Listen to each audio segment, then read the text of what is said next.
Lonjakan kasus COVID-19 di Provinsi Jawa Timur menjadi yang tertinggi di Indonesia. Surabaya menjadi kota dengan kenaikan kasus positif COVID-19 mencapai 2.300 orang. Dan kita langsung menuju ke BNPB Pusat untuk menerima informasi terbaru penanganan COVID-19 yang akan disampaikan oleh juru bicara COVID-19, Ahmad Yuryanto. Percepatan penanganan pandemi COVID-19 kabupaten kota, provinsi sampai dengan tingkat pusat. Dan kemudian pada hari ini juga kita akan menyampaikan berbagai informasi yang pasti kita butuhkan bersama dalam menangani COVID-19 ini ke depan. Oleh karena itu, terima kasih bahwa saudara-saudara sekalian masih terus mengikuti pemberitaan yang diberikan oleh pemerintah sebagai pedoman di dalam kaitan dengan merespon pandemi COVID-19 secara bersama-sama. Karena kita menyadari bahwa dengan kebersamaan tidak terputus dan kemudian kita disiplin menjalankan semua protokol kesehatan, maka pandemi COVID-19 ini akan tepat kita kendalikan.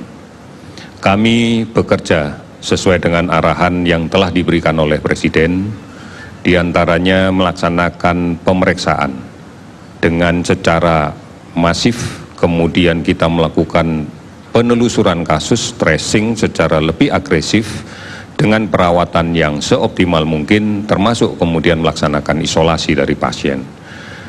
Kita sudah mulai banyak yang terbiasa untuk menggunakan teknologi di dalam kaitan memenuhi kebutuhan konsultasi medis tanpa harus datang ke rumah sakit.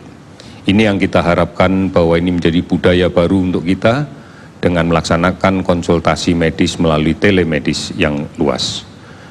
Banyak sekali fasilitas yang telah disiapkan dan kami yakin inilah yang akan kita manfaatkan mulai saat ini dan seterusnya ke depan. Kami akan bekerja dengan memberikan informasi yang kredibel, yang transparan dan mudah diakses oleh seluruh masyarakat. Karena kita menyadari bahwa kekuatan terbesar kita untuk menanggulangi COVID-19 ini adalah masyarakat.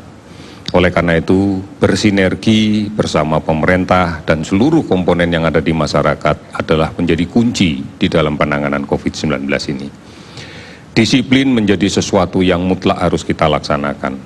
Karena di dalam kondisi sekarang ini, tidak mungkin lagi kita harus berpikir secara egois, berpikir untuk kepentingan diri sendiri. Karena disiplin ini ditujukan untuk saling melindungi, ditujukan untuk bisa menjaga ketertiban bersama di dalam kaitan menanggulangi COVID-19 ini. Kita tahu bahwa ini penyakit menular yang basis pada komunitas, oleh karena itu kepatuhan komunitas menjadi sesuatu yang mutlak. Kita menyadari betul bahwa di dalam dampak ini banyak sekali saudara-saudara kita yang kemudian terpaksa terganggu kinerja ekonominya sehari-hari. Oleh karena itu pemerintah juga memberikan jaminan untuk memberikan logistik, memberikan bantuan, menyiapkan jejaring pengaman sosial. Kita membutuhkan pengawasan bersama untuk kita yakini bahwa ini bisa kita laksanakan dengan baik.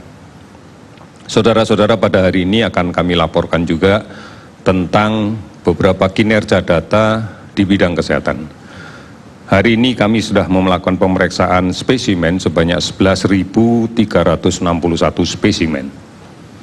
Sehingga total keseluruhan adalah 311.006 spesimen.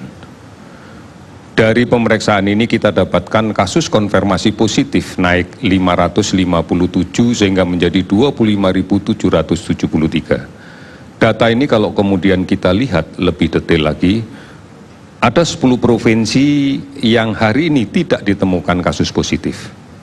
Namun kalau kita lihat ada 5 provinsi yang masih memiliki angka kasus positif yang cukup tinggi untuk ditemukan hari ini.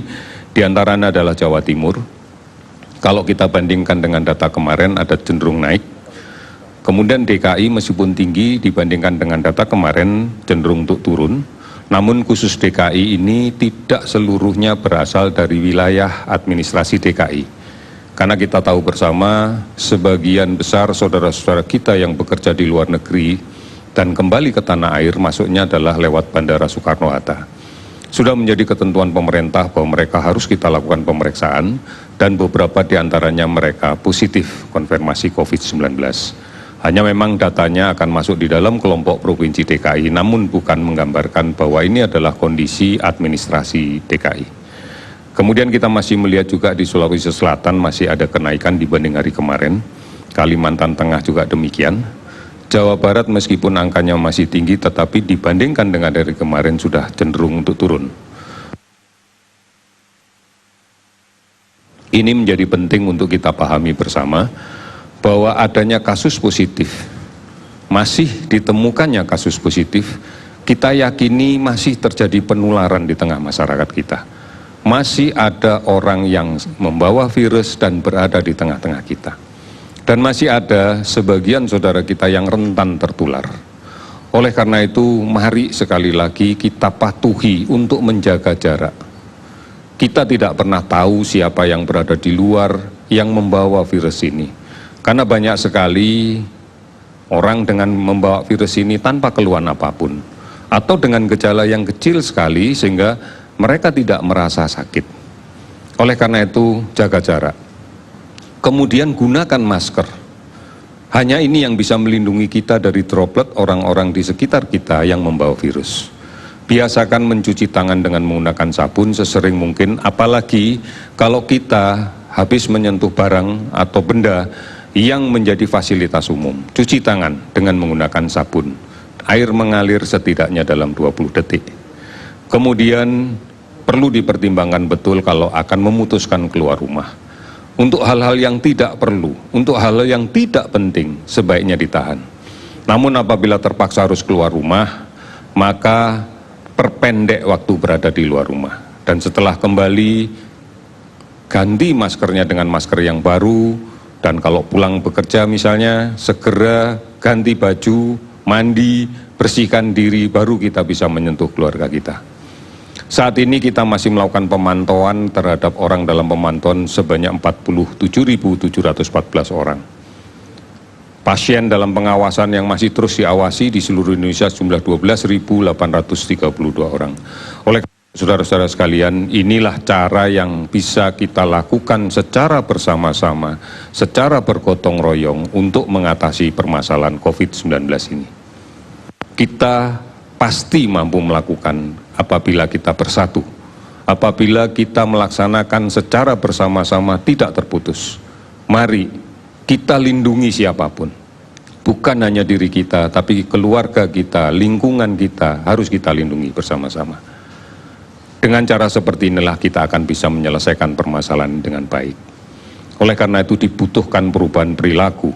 Kita tidak bisa lagi kemudian menganggap bahwa mencuci tangan menjadi sesuatu yang tidak penting, menggunakan masker tidak penting, menjaga jarak tidak penting. Kita harus berubah, karena kita tahu bahwa COVID-19 ini belum kita temukan virusnya, belum kita temukan vaksinnya sampai saat ini. Oleh karena itu mari kita melindungi diri kita. Mudah-mudahan ini bisa menjadikan pedoman untuk kita dan menguatkan komitmen kita bersama-sama untuk bisa menangani COVID-19 dengan lebih baik. Saudara-saudara, kita bisa dan kita pasti bisa. Sekian dan terima kasih.